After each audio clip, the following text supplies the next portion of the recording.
Hello ladies and gentlemen, and welcome to a brand new series. This is the AOR Formula Renault 2.0 Championship, and for those of you wondering where the AOR Pro Mazda Championship has gone, well, there's a brand new car, so there's a hell of a lot of brand new challenges. And of course, Jake Sperry here in the commentary box, and I am not alone for this one. I am joined by everyone's resident favourite commentator, it's Fisi.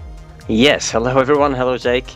It's nice to be here. Very excited for this first round of the new series, the Formula Renault 2.0, a new challenge for everyone as you mentioned. And well, we're starting off here at Spa, and I think it'll be a cracking race to start off the series. I have to agree with you there, Fizzy. Spa-Francorchamps, a circuit steeped in so much history. 7 kilometres, 24 laps, 19 turns. And there's been quite a few changes actually that have come in from Season 5 to now. Of course, we've got the likes of Phil Reed, who is now your champion. We have Kerry Nolden, who's going to be back. They're going to be teammates once again. So there is one mandatory pit stop always required in this series, and you have to remember 24 laps. That is a very long time. You're looking at races to be around 45 minutes to an hour. And this is a test of sprint racing competition. Of course, just looking at the season schedule right now, we're visiting quite a lot of very famous circuits, the likes of Spa, that we're starting off with, Monza to name another track, the Nürburgring, we're going to Donington, Silverstone, Suzuka, Brands Hatch, and we're finishing it off at arguably what I feel is the greatest circuit for championship deciders, and that is Interlagos, Fizzy. Absolutely, I really love that circuit, both as a driver and a spectator, and like historically in F1, we are doing that as the finale here as well. It'll be awesome. Oh yes, absolutely. So let's look at our qualifying results then, and surprises have been thrown up because Christian Takash for Red Devolution Racing will get his first ever pole position in any AOR series. He takes pole with a 2:17.985, the only man to break the 2:18 barrier. He's joined on the front row by Gunnar Nienhuis of Carbon Racing, a driver who once was Vortex Sim Racing, now moved to Carbon and showing he is as quick as ever. Kerry Nolden, your Season 1 Pro Mazda champion, he finds himself in third on the second row for the brand new Aperture Motorsport. He'll be joined by Andy Cowie on row 2, who is 4 tenths behind overall.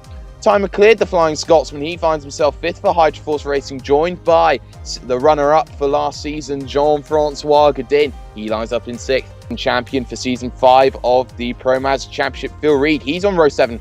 With a fantastic qualifying result for Fredrik Johansson, the Swede for Team Tortoise finds himself 8th, with Michael Mittner and Knut Martinsen rounding out the 5th row of the grid. These two veterans will want to make sure that they have a solid race indeed.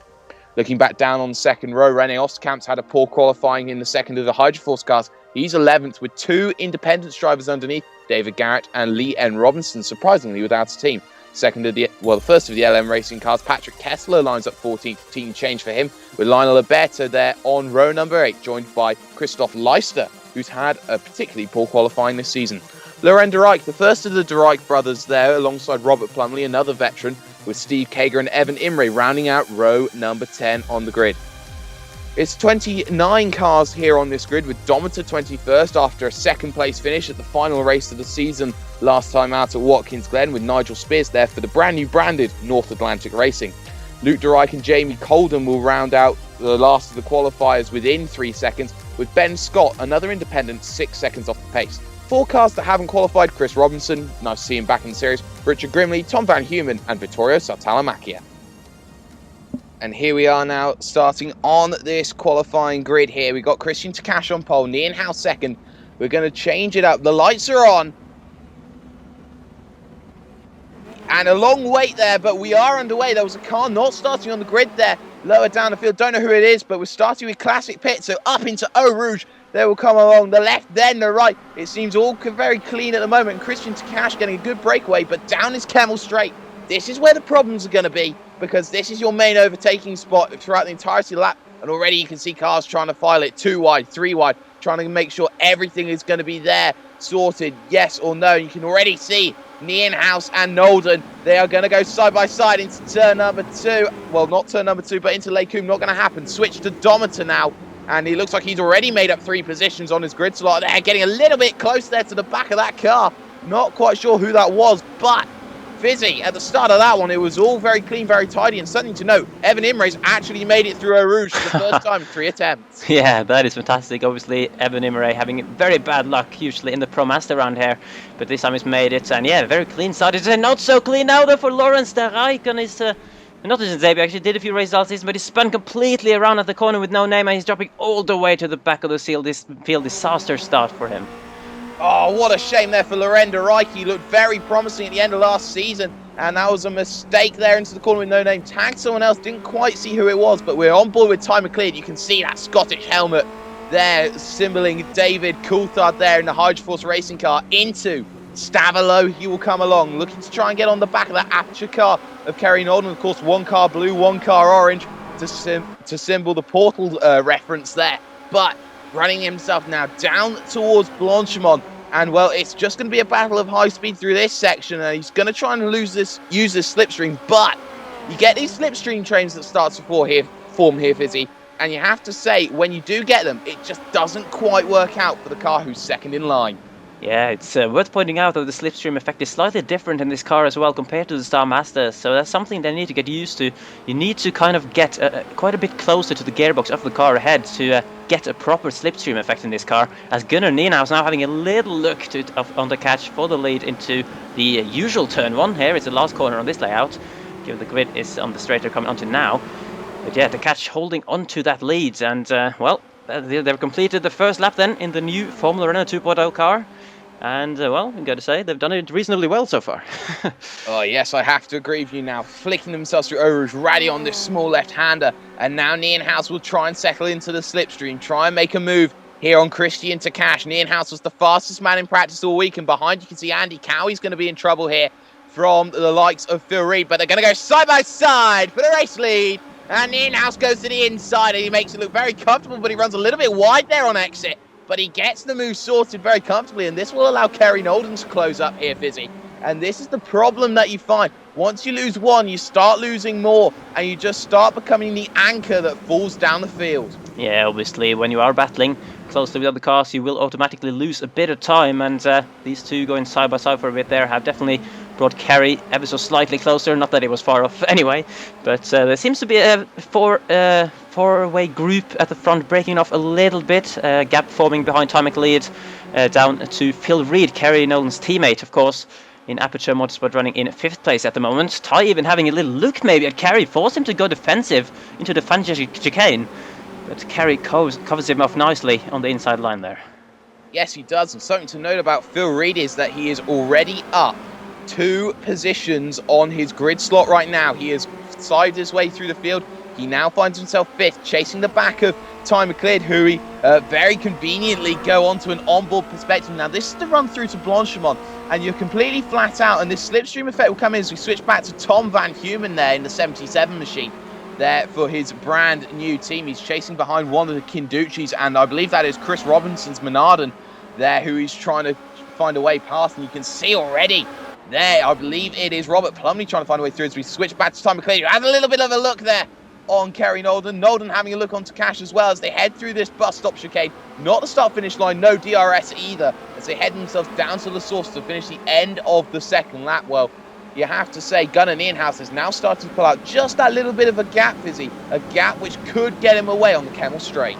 Yeah, absolutely. We've seen, obviously, Gunnar Nienhuis, a very, very fast driver. He had some blistering pace at certain stages of Season 5 in the Star Mazda, and certainly one of the favourites here. I think Gunnar has kind of had the pace on most of the field during practice for this race, but the catch and Kerry Nolden keeping up well so far. Nolden even maybe having a look at the catch, getting very close in the slipstream on the Kemmel Straight, moving to the inside. The catch not defending all too hard, side by side once again into Lecombe.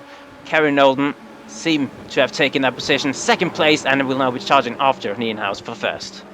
Oh yes, well it shows he might have had a season out, but he's still got that fight, he's still got the bite in him that he needs in order to put himself in these winning situations. And well, you've got to be up there if you want to win it, and for Takash, he is starting to fall back. The only thing that's going to help him is that he's now got that gap to Ty McLeod, who is having to defend from Phil Reed. So great work from Phil Reed in order to get onto the back of him, but What you do have to say right now is that we have all this racing going on. We're only lap 3 of 24 here. And you talk about last season as being a benchmark. We had 6 different winners in the opening 8 races. If things go the same as it was completely unpredictable. And the championship was decided at, guess where? Spa-Francorchamps. So this circuit can do a lot. We look at Chris Robinson. Oh, it looks like he's running wide there. Tom Van Humen. And as I say that, Chris Robinson puts himself around 180. And he will have to fall to the back of the field, Fisi. Yeah, not ideal for him at all. Puon, obviously a quite challenging corner. Very difficult to get the turn in right. Pretty easy section of the track. This one though, well, flat out pretty much all the way up here through this bend, through Blanchimont coming up and down towards the bus stop chicane. The heaviest braking zone on the circuit, possibly at a place where Phil Reed might have a chance at going up the inside of Ty McLeod. Ty actually moving over to the right slightly just to cover him off. Phil getting a better line, but he slides through at the first part of bus stop there. Will get a wide entry. Exit even onto the next straight, but gets a bit of oversteer again, and Phil Reed seems to have lost his opportunity for now. But Tom McLeod definitely a bit under pressure now and dropping away from the top 3. Well, yes, you could say he was about half a second slower in qualifying. That might be a reason that has caused it. Of course, now you look at Phil Reed. He did have that small mistake. He is the season champion coming in. He will wear the #1 machine car as he head himself through Eau Rouge right now and into Radion. You can see he's already trying to commit to a move, and he will. He'll go to the inside now. Time McLeod, no option, has to go to the outside and have to hope that he has more power. Kerry Nolden, fastest lap, a 2:18.1 that time by. So he is trying to reel in the in-house, but they're side by side into Lacoum again. Easy move, is it? Well, Fury going to go for the inside this time instead of his natural outside. Ty McLeod will just have to give the place. And now he's got to try and deal with Andy Cowie behind him. Ty McLeod now having to try and make the move once again as they head into this big right-hander of Rivage, which just takes forever. You're always turning here as you head now down this hill towards the corner with no name. And what has to be said, Fizzy, is that with Ty McLeod, he had an awful season last for season 5. He rarely managed to finish a race, but with this sort of pace that he's showing, he'll want to make sure that he gets a better result than he has done this season. Yeah, well, last season, to be honest, he was showing some glimpses, some excellent pace in certain races, but as you said, didn't quite have the consistency to finish races. But now Tom Van Humen is definitely not finishing this race. That's a massive flip at the corner with no name again, and he's retired straight back to the pits, the Dutchman, and that is definitely race over for him. Oh, that's an unfortunate return then for Tom Van Humen. Looks like he clipped one of the Force Fizzy cars there. I believe that was Jamie Coldham. And, well, that's exactly what he didn't want. But we're looking at Ty McLeod again, who's going to try and find himself in a position where he's battling for this 4th place position at the moment. Heading himself now down through Blanchimont right now. Yeah, running it flat out in that machine. He'll go to the outside. Fury takes the defensive line. Into the chicane he'll come along, and no, he's not quite close enough that time by. He might have an opportunity though into the final corner of La Source, and maybe even a little bit later on than that down the Kemmel Straight. But we're now looking at Andy Cowie here, who is in a position to pounce. You can see this gap forming between the front 7 right now, and it looks like there is a battling going on because Michael Mittner is at the front of that field, always trying to defend here, Fizzy. Yeah. And as you say, top 7 train kind of breaking away. Huge gap after Cowie. Even top 6 actually. Cowie's 6th. I think the graphics were a little bit confused there due to Van Humen retiring to the pits. As we now have ahead of Cowie a battle with McLeod coming back at the reigning champion Phil Reed. Phil Reed going to the inside line, but I think McLeod might just have enough speed with that slipstream effect, and he gets himself pulled ahead before the braking zone to retake 4th place. But yeah, the top 3 still kind of just running their own pace out in front at the moment. No further changes in the top 3 while these guys are battling. And, well, yeah, do you think, I don't know, it's hard to say whether these guys will catch up because the top 3 definitely had the pace on the rest of the field in qualifying. Yes, and you can see just how hard they're pushing here at the moment. And he's going to go and he's going to lose it. He's going to hit the wall, and Reed follows. So, these two following, they're both going to hit the wall, and that's disaster for both of them. The champion from last season has just got an awful bit of luck. It looked like he just followed Ty McLeod, and you can see just how angry he is. He spears it into the wall with sheer frustration. He was in a fantastic position, and it's all gone horribly wrong for the Hydroforce driver. And do not forget Phil Reed in this situation. He's going to try and nurse that damaged car around the lap. But we look at Johansson, who has dropped a position overall, and you can just see how frustrated Phil Reed is. And look how hard he's battling here with the damaged car he has. Yeah, well, Phil Reed, it's hard to say how much damage he got, but it's definitely very much under pressure now from both Johansson and Martinsen, the two Scandinavians running in 9th and 10th at the moment, but they might just gain a position here. Phil Reed very slow onto the back straight, and Johansson, easy pickings for him. Martinsen following Johansson through in the slipstream as well. Phil Reed dropping down from 10th place after battling for 4th a moment ago. McLeod obviously gone even worse for him, he's down in 17th at the moment.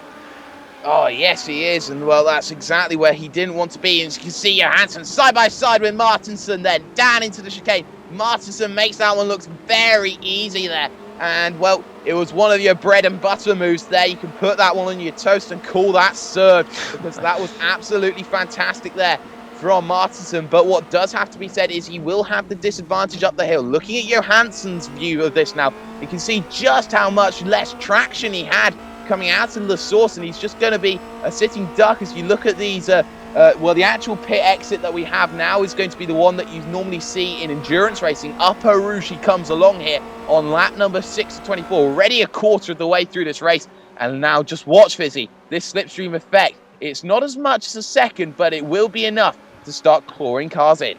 Yeah, you can see Johansson visibly closing on Martinsen in the slipstream ever so slightly. You kind of have to be within, I don't know, 5, 6, 7 tenths to get the full effect of the slipstream in this car. If you're a second or further back, you're not really feeling too much, whereas obviously in the Star Mazda that these guys have been used to from previous seasons, you just need to be within 2 seconds to get a nice good slipstream. So definitely something to get used to. The new car obviously posing a new challenge for everyone and kind of shaking off the grid a little bit. I mean, the guys at the front at the moment are guys you'd expect from the Star Mazda as well to be up towards the front. But yeah, just a new car to get used to, even though, you know, it's obviously quite a similar car, as Johansson around slightly wider peon. Yeah, similar car to the Star Mazda in terms of pace, but I think you can say it's ever so slightly more challenging to drive. Tendency to understeer a bit on corner entry and oversteer on the exit, obviously. Setups are allowed in this league, so the drivers can try to tune that out with their setups. Oh, yes, they can. You talk about drivers who have this click with certain cars. You see it in the official World Championship Series. You see it with Greg Ahutu, who had an absolute click with the Williams FW31. You can say it with Johansson. He is clicking with that Formula Renault 2.0 right now, in a fantastic position for him. And he's going to try and possibly have a go back because he's clawing that slipstream on Martinsen. Moves to the outside. There, Martinsen going a little bit defensive there into the chicane there, being a little bit careful, and you can see he misses the apex just because the pressure is on. As we look at Phil Reed here, who has dropped all the way down the field, he's back down in 12th position. A moment and he goes sideways, that's a 180. And there's another problem that you find in these cars. The low end grip is very easy to lose the back end on these cars, and well, Phil Reed is certainly having a bad day at the office. And well, if that is his start to his defence, he'll hope to have a better time out next race at Zandvoort. Absolutely, and yeah, as you mentioned there, very easy to lose the car on a slow corner exit. The throttle definitely seems a bit more, well, the back wants to kick out in those zones, as we actually got a side-by-side between Martinsen and Johansson again, even though we are looking at David Garrett maybe lining up a move on Lee and Robinson for 10th. We'll see who comes out on top in the Scandinavian battle ahead of them. I think Johansson might just have retaken 8th place now, actually, from Martinsen there, just ahead. Oh, yes, he is, but our cameras didn't quite catch that one there. Looking at Kerry Nolden here in the Aperture Motorsports 35 machine. Of course, he was the champion when it was one time out, and so now we look at Michael Minner, who does exactly the same thing, and he gets a big mistake there. Half spin again, and you can see another one there as well. There, a half spin, and you can see just how much it's affecting these drivers. That chicane is catching everyone out at the moment.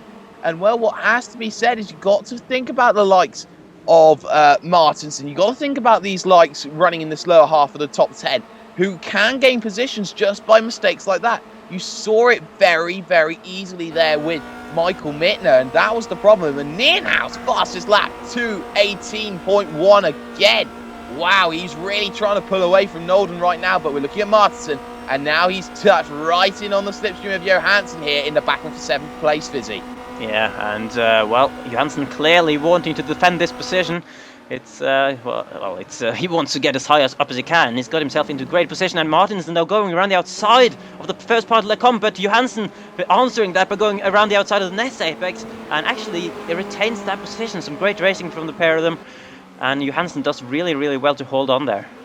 Yes, he does use very well his defence in the second part of Lake Coombe and into Malmedy. This is Rivage, and well, you have to say, as far as overtaking goes, unless a mistake happens, you normally don't see the overtake happen here down this section towards Pooh on this double left-hander here, which you take almost flat out there. You can see a light lift, a light brake there from Martinsen as he flicks it through the left-hander here, trying to catch it. We're going to go back to Michael Mittner now here, who is going to be trying to hound the back of Lee N. Robinson, of course, a former AOR Red driver, actually a race winner as well, won at Silverstone Season 5, Round 2, into Stavelot. They will come along now. And, well, Mittner's quite close. He is within that 3/10 barrier there in that LM Rennsport machine, and he will look to try and close that gap ever further, ever closer as they head towards Blanchimont now, the fast and ferocious left hand. You can see he's tucked right underneath that gearbox. He'll move to the outside. They're going to go side by side through Blanchimont, and he runs it wide there compared to Leon Robinson.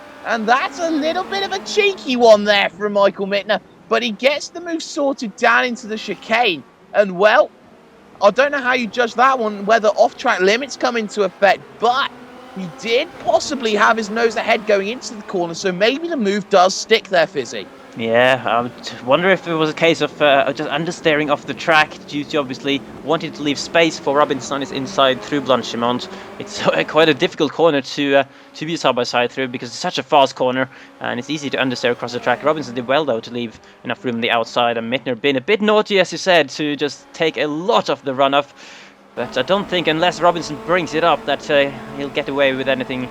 Well, I think he will get away with nothing more than just off-track incident points by the game, as Robinson is now actually challenging him back. They're going to be side-by-side once again, but he actually lifts there. Robinson lifts and lets Mittner stay ahead.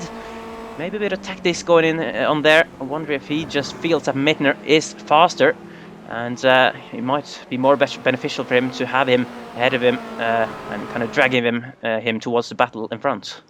Yes, we're going to look now at Steve Kager in this North Atlantic Motorsport car. He's all the way back down the field in 20th position, but we are going to switch now back to this Michael Mittner battle, and it seems that he's got away right now, and he's on the back of Martinsen there in the Force Fizzy car. As we look now back to Loren de Rijk, one of the de Rijk brothers. He's had one incident already, and he goes round at Pouhon, 180 degrees. He manages to get the car going again, but we're going to look back at Michael Mittner, who will possibly go to the inside, but no, he doesn't. He doesn't quite get the move sorted there. Down into the chicane. Second half has been catching everyone out. You can see already Mittner getting twitchy on the tyres. Here we are halfway through this event, so pit stop window.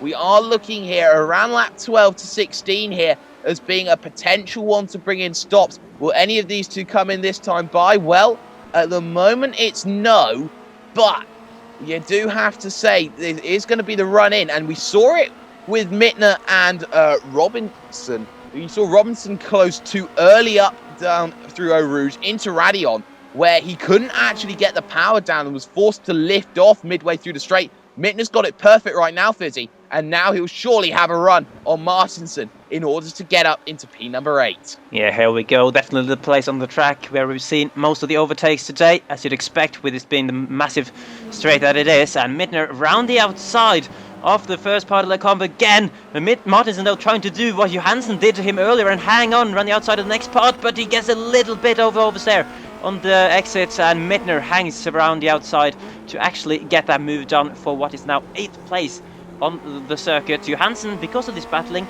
filling out a little bit of a gap ahead of them, so Mittner's got some work to do now to catch up to him. And yeah, as you mentioned, the pit stops, it's worth pointing out that like in the Pro Mazda Championship, there is a limit on the fuel tank, well, how much fuel you can add in the tank. I believe it's 45% of the tank for this car. which is about 22 liters or something like that, which basically forces all the drivers to do at least one pit stop during the race, as Ben Scott now is having a bit of a spin from 23rd place. Yes, he is, and he was a newcomer, and, well, news in, Nienhuis is the first man to make a stop, so the race leader has come in, and he'll be the one trying to make the move sorted. Looking now at Nigel Spears in the 29 machine as he gets it horribly wrong into last source there, catching the wall on the inside, and, well, that's a horrible one, but lucky for him, the pits are just 1 moment away, and maybe Nigel Spears just got away with it. No, he'll continue on for another lap. Maybe the damage is not quite enough at the moment as we look at Lee N. Robinson now, who is on the back of Knut Martinsen at the moment. The battle for 8th place here on lap number 13 of 24 as they head down to Ravage. Fisi, you do have to say Lee N. Robinson is a driver who is coming in off of a bit of a poor patch of form. And really, he's going to be trying to do this on his own in order to try and find his form again, in order to find a drive with a team, possibly for later on in the season. What does Lee N. Robinson have to do in order to make sure that this top 10 finish is going to secure him some very valuable points? Well, he does have to keep his nerves under check, I think, battling with Martinsen. These two have had some great battles, obviously, previously, so they know how to battle each other. But yeah, Robinson, without a team, as you mentioned, he might be a little bit disappointed by that, but he was believed for a while that he wasn't maybe going to sign up for this season, because he did sign up very, very late. But he's here back on the grid, as with very many other drivers that were present in Season 5 of Pro Mazda, as we now have. Ooh, it's a Gunnar Nienhuis. Oh my word, that's David Garrett. It's been flipped straight into the wall due to contact from the former race leader, Gunnar Nienhuis, who obviously dropped down the field due to pitting, and they've had a bit of an incident. Looked like Gunnar Nienhuis was able to carry on, but Garrett raced over for him there. Well, the door was open, and he did take an opportunity, but what has to be said is that 2 into 1 never does fit, and it didn't quite work out. And they can see on your screen Martinsen getting a big wiggle out, and it will be advantage now Lee N. Robinson as they're going to go side by side into turn what should be turn number 1 if we were running GP, but we're not, into last source. And note, Lee N. Robinson will have to yield that one. They're both going to continue this time by, but the question is there any damage on Nienhuis's car? That could be the entire difference. He did pull out a bit of a gap to Kerry Nolden and Christian to Cash. This is the question now, as I believe Kerry Nolden has already come in for his pit stop. Yes, he did. Yeah, he just went in after the previous lap, as Robinson now actually having a chance. Bit disappointing for Martinsen maybe that he's falling the wrong way on the field there. After battling with Johansson and Mittner earlier on, he's now dropped back to Robinson and he's been passed once again down to 8th position, which will most likely turn to 10th position once everyone's pitted, because obviously Nienhuis and Nolden from P1 and P2 in the race have both gone in. So we haven't seen them. Oh, I think it's actually them, only a few seconds behind this battle. Like, if you look on the track, if you get a good camera angle, like 4 seconds further back, there is Gunnar Nienhuis, I believe, just about leading Kerry Nolden. Yes, he is, but that gap, it was about 2.5 seconds. Now it is next to nothing. So this race, which was looking to be pulling out in carbon racing domination, well, it's not going to be that again. You can see again, running a little bit wide there was Lee N. Robinson there, a little bit cheeky and maximising the track there into Pouon, using all of his road tax available. But you have to say, this run through this Fania chicane right now, a slow right into a slower left, and an even slower right here at Stabilo. Martinsen is all over the back of the independent driver now, of course.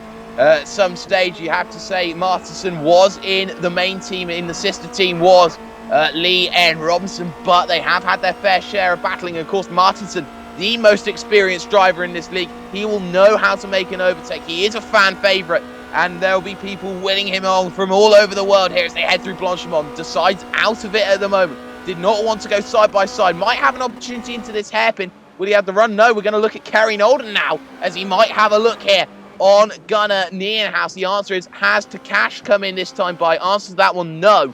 So he'll go out for another lap. So this battle for theoretically the race lead is not over yet, and this might be one that will have to be sorted out down on the Kemmel Straight, Fizzy. Yeah, as so many battles have been sorted there earlier in this race already. It'll be very interesting now to see where Christian Takash comes out relative to these two, because he was obviously running in third and not too far behind.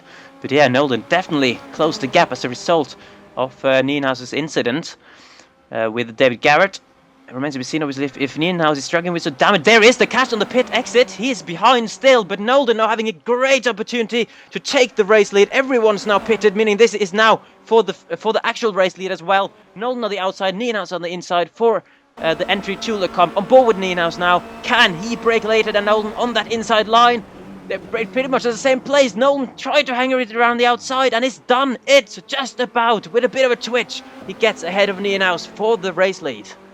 Oh, brilliant move from Kerry Nolden. He'll now exercise his right of race leader, and now his opportunity to try and break away. You can see just how ferocious the wobble was on the wheel of Gunnar Nienhuis there down that front straightaway. He's really fighting that car. There has to be some damage on that carbon racing machine, and that will be advantage Christian to Cash now, who will want to try and cash in, ironically enough, on the mistake earlier on with Garrett there for Nienhuis. Nienhuis in a world of troubles, and he's just got to try and drive that carbon racing car off of its hinges right now in order to stay with Kerry Nolden. But already you can see how much Kerry Nolden's pulling away through the tight and twisty and technical sections right now. So difficult to keep your calm, keep your composure there, and it has to say, one rash decision can always change a race, and maybe that one just after pit stops has changed the complexity of this one completely, Fizzy. Yep, and well, it remains to be seen now how Kerry managed to tackle the fact that he's leading a race once again. It's obviously been a while since he's been leading a race in this series, not since towards the end of Season 4 when he was here last. Missed all of Season 5 as we know. He's now returning and is back in front in a race here, challenging the man who won some races last season. I believe we won 2 races last season in Season 5, Gunnar Nienhuis. And yeah, I think he'll be looking to challenge back if he can, but as we mentioned, the damage might be an uncertain factor there. Maybe he's got some damage and might have to actually look back to the catch more so than challenging Kerry back.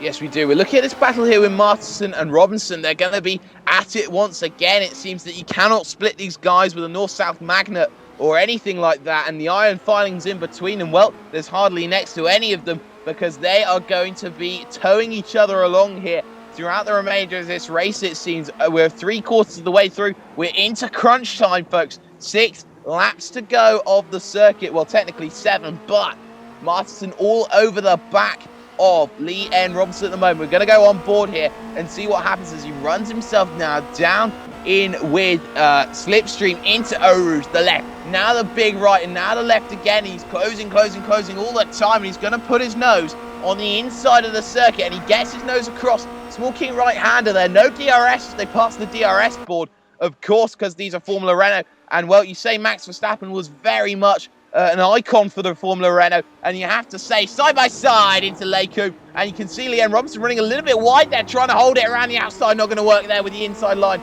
Martinsen takes the position for the moment, but it's not all sorted yet. We still have 7 laps of this race remaining, Fizzy, and you have to say Martinsen's got to do a good defensive job now. Otherwise, he will have to be playing this trading game, this game of cat and mouse, which is very apparent when it comes to 2-man battling here at Spa-Francorchamps. And, well, it has to say that the car in second place on the final lap will have the biggest advantage going into that final lap of the race. Yeah, it could well be. As long as the car behind in the battle is within, I would say, 6/10 of the car ahead going into the final lap, he's going to have a very, very good chance of winning the battle at the end. And these two guys still very, very close together. They're pretty much alone on track as well. There's a gap ahead to Mittner and Johansson. There's a gap behind to Robert Plumley, who's running 11th now. So I think Robinson and Martinsen might just end up battling all the way to the end of the race. As we look back to Kerry Nolden, and there's been a gap that has formed now. So we got on to lap 20. 5 laps to go now. Gunnar Nienhuis has definitely dropped off from Kerry Nolden, who's now looking very comfortable. It's basically the distance of Eau Rouge separating them. And I think the catch was not too far behind Nienhuis either. So this could be an interesting battle for second, actually, at the end of this race, I think. This racing never seems to amaze you. Nienhuis with the damage there. Takash has managed to pull in that gap. As we look at Michael Mittner's car right now, a little bit careful here as he heads through the corner with no name. Switch to Johansson now, who's going to follow as well. Runs a little bit wide there. Just being careful with Definitely that an wall. That's incident where point that. Oh yeah, that is an instant point, unfortunately, for running wide in that area. That's where you saw Phil Reed, who has retired, and Ty McLeod, who is still circulating, though, in 21st position. Of course, only the top 20 will score points, so McLeod not scoring points at the moment for this recovery drive that he's doing at the moment. Look at this through Fania then, hugging that apex and hugging it again through the left-hander now is Johansson, and he'll be trying to close that gap down on Michael Mittner, but I just don't think that he's got quite enough. The gap is about a second and a half, and you really need to find another second in order to do that. As we look at Takash, yeah, that gap's definitely closed, Fizzy. And what has to be said is, oh, he's really working that wheel, but if he does get within 6/10, Christian Takash can make this move, and Gunnar Nienhaus is going to have to be a sitting duck. The damage isn't sufficient enough to say he'll lose a second a lap, but he's certainly losing some time every single time to Christian Takash. Yeah, you can see in the last few laps that Takash has definitely gotten closer. It doesn't, it happens slowly, but it just edging him little by little, and he's still got 4 laps in the race to do it. So, I think he will think that he has a good chance here at getting close to Nienhaus. I think he's slightly too far back on this occasion, so now skip a bit forward again. Nienhaus, he seems to have gotten a poor exit out of La Source, actually. And I think Takash might just have a chance flat out through a rouge in these cars. And up towards the Camel Straight we go again. Only 3 times more there will be going down this straight in the race. And Gunnar Nienhaus very clearly moving to the left of the track there. Now moving back over to the right to defend the inside line. Takash closing so fast in the slipstream now to the outside line. And Gunnar doesn't even try to defend in the braking zone. Takash up to 2nd place. Yes, he is, and like a weeping angel, just don't blink, just keep focused on the track, and when you look behind you, there is Christian Takash. They're making the move very sorted there. It seemed like a mistake out of La Source hairpin set up that entire run. You can see the smoke coming off the tyres there from Christian Takash's Red Devolution machine. There, it looks like he's got some bit of a slide there, trying to wrangle every single inch of time out of that one. But Nienhaus at the moment, he needs to stay on the back here of Christian Takash to stand any chance of 2nd place. He knows he's got the gap to Cowie and Osterkamp further back. What a quiet race those two have had, 4th and 5th respectively, and Jean-Francois Godin as well. But this is the battle for 2nd place on circuit at the moment. The battle for the final 2 places on the podium. And if Nienhaus can stay within 6/10, this is not over by any stretch of the imagination, Fizzy. We have a situation in where it will all come down, possibly to a last lap decider. Yeah, absolutely. I think it'll be hard for Nienhaus, though. He's got some work to do if he's actually carrying a bit of damage. I mean, it doesn't look like his car is turning to the side or anything, but he's definitely dropped off the pace compared to before that incident he had midway through the race. Karen Nolan's been able to drive away out in front, and it's looking comfortable to make his return to this league with a race win and celebrate the first race with the Formula Renault 2.0 car with a win as well. Obviously 32 points for a win this season, slightly modified point system compared to the Pro Mazda. 2 more points for a win, obviously with bonus points as well, possible for pole position, fastest lap, and if you get a clean race with 0 incident points given by the game, that is a grand total of 35 points you can get on the race weekends if you nail absolutely everything, basically. But obviously Takash has already taken away the pole position points. I believe Kerry and Nolan currently holding the fastest lap in this race, and also on course for a win, as we're now looking at Martinsen trying to find a way back through Robinson. Yes, he is at the moment. You can see him running there, and they're going to be nose to tail once again. Martinsen will now try and pull himself back in as they head down the Grand Prix front straight, as they head towards La Source now for the 22nd time. It will be 2 laps to go when they cross. And at the moment, Martinsen there trying to get a good run, and you can see now he's just starting to pull away again is Leon Robinson. But there will be this stretch of Eau Rouge. We've seen it so many times before between these two, and we're going to see it again. This is one of the classic midfield battles that we've seen so far. And, well, if racing doesn't seem to amaze you, this is the one that's going to do it, as we switch very cruelly away to Nienhaus and Takash there. Well, Nienhaus will still try and pull himself back to Takash there, who's just run a little bit wide there through that section, trying to maximise his apex. So Nienhaus is certainly not out of it. It doesn't look like he's lost any time, really, compared to what he was doing before the overtake. So, 2 laps to go, Fizzy. Is Nienhaus still in this one, or are you going to say Christian Takash has this one sorted with about a 4.5 tenth gap? No, I think Nienhuis has done a good job so far, to be honest. After it's been passed, he's managed to stay pretty close to the catch. So really, it all comes down to whether the catch can keep his line right, if he can just avoid making any mistakes. Because, yeah, well, if he does, then Gunnar will be right there to capitalize on it. And let's see then if he's able to, despite potentially having some damage, if he's able to close in the slipstream here. He's definitely within range, but might be just slightly too far back to dive bump into the bus stop. We haven't seen too many overtakes going on into the bus stop here. It's a corner in this car anyway, which is throwing up some real challenges for these drivers. Certainly the exit where they are now, it's very hard to get on the throttle, very loose on the rear, but these guys managed to do it nicely now, as they will be exiting La Source. Not for the final time, obviously, because the finish line is after this corner, but it's a final time they'll exit it. It's to head up through the Camel Straight once again, and this will be crucial.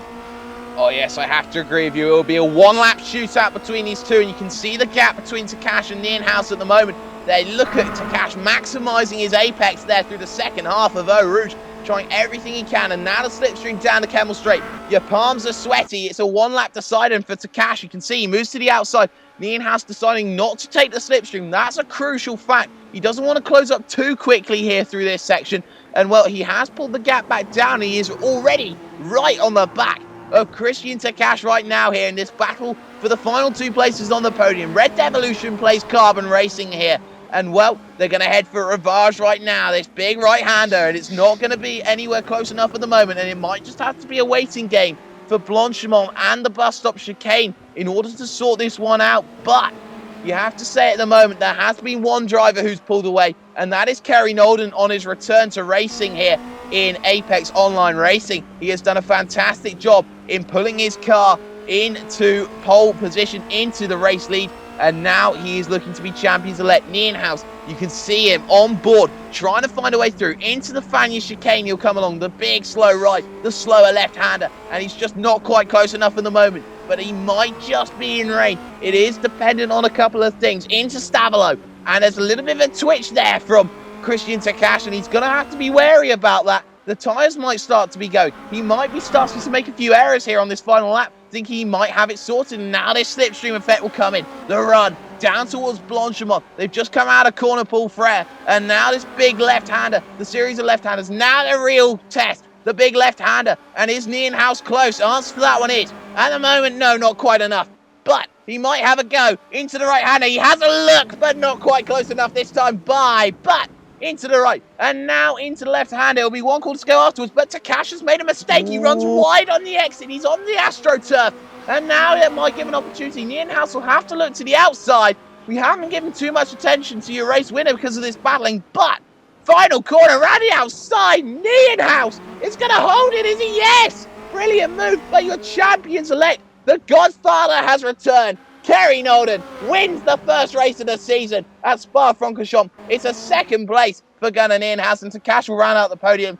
Andy Cowie there with a solid fourth position in the 222 machine, with René Osterkamp having a quiet one, up 6 positions from 11th to 5th. And you have to say, Fizzy, what a fantastic final lap we just witnessed. Wow, yeah, that was a fantastic battle for a second place. Gunnar Nienhuis, fantastic move around the outside of La Source to take... Oh, it's not over just yet. There's another battle around La Source as Martinsen's run a little bit wide on the exit there, and Robinson might just have him towards the line. He's pulled ahead, and Leon Robinson actually wins.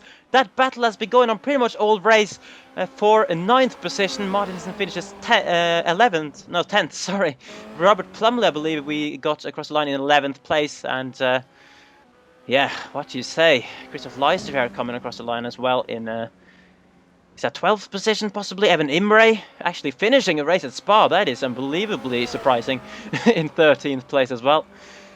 And just the cars coming in thick and fast across the line now. 20 drivers will score points, obviously the top 20 in the race.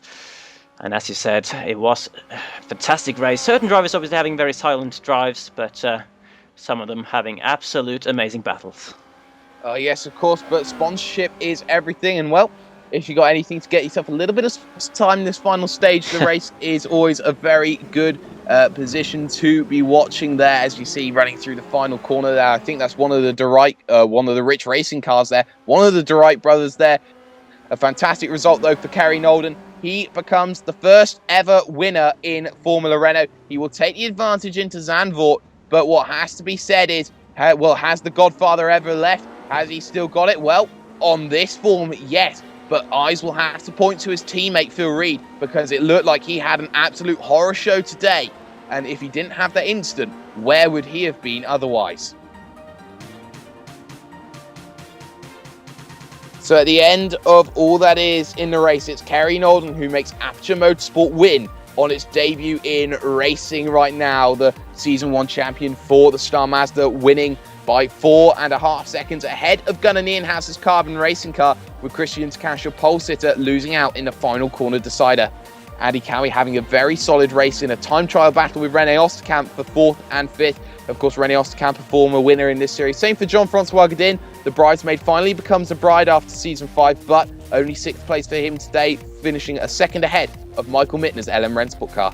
Johansson starts where he finishes. He finishes in 8th place, a solid result for him, with Leon Robinson 9th, just edging out Knut Martinsen there in 10th position in the finish.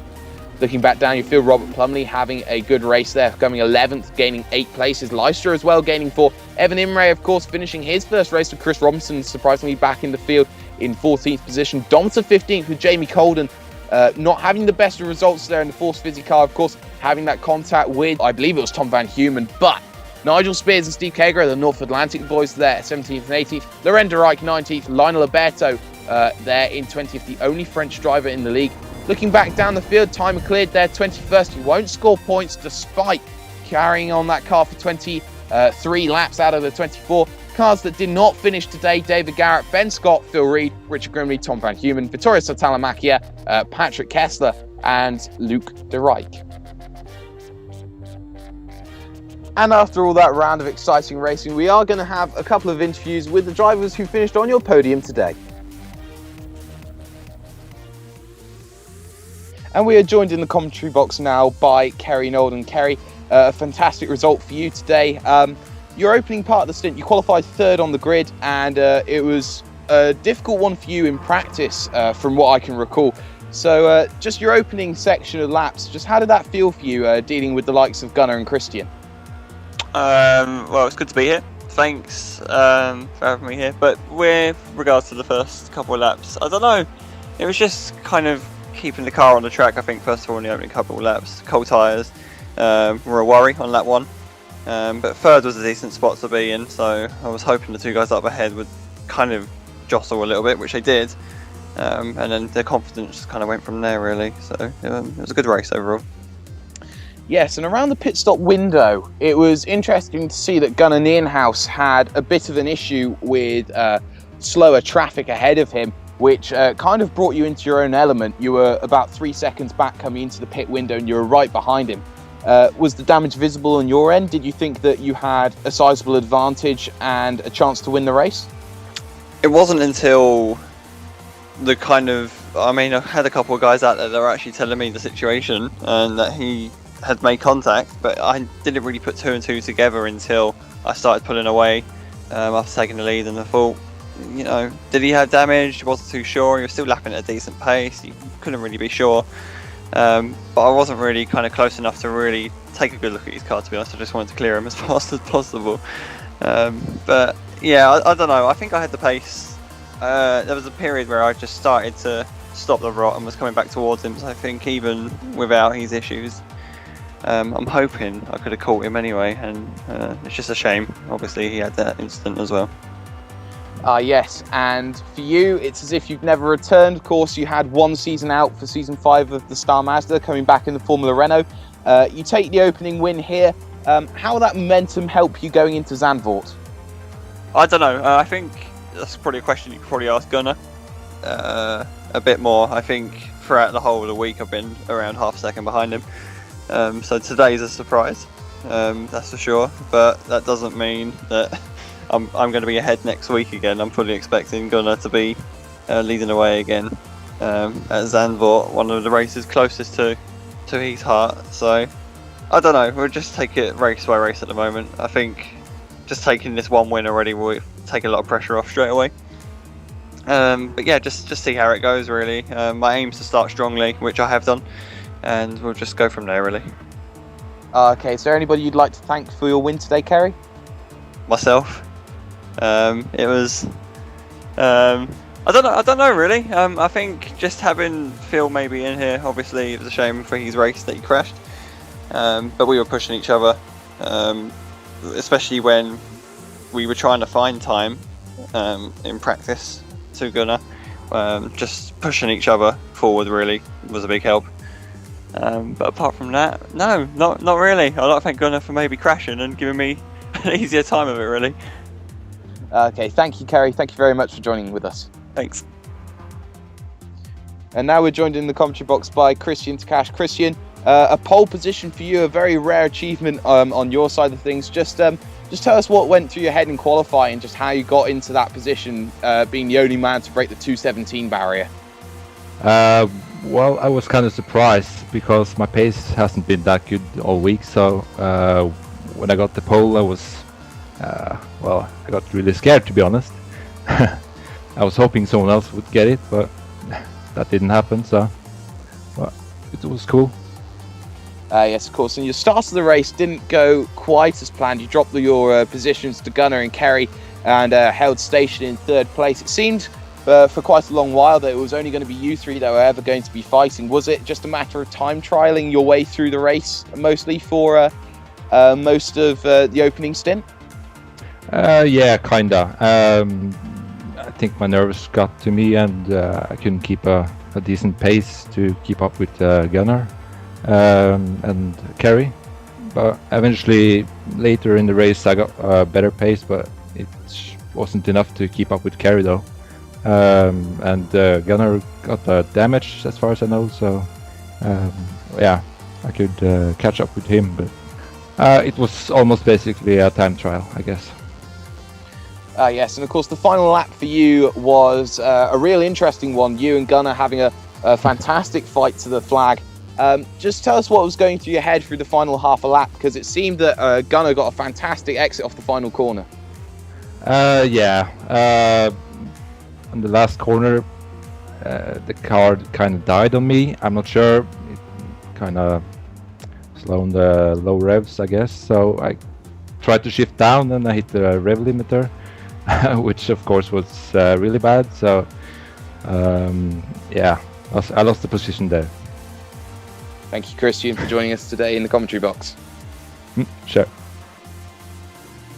Next, we're joined in the commentary box by Gunnar Nienhaus. Gunnar, it was a solid start for you. It was a second place in qualification, second place in the race. You were the fastest guy all week, and was it a surprise to see Christian take pole away from you? Yeah, that was definitely a surprise. I mean, all the guys were still learning this week, so I expected some people to be up the same pace, but it was definitely a surprise seeing Christian take an awesome pole position, yeah.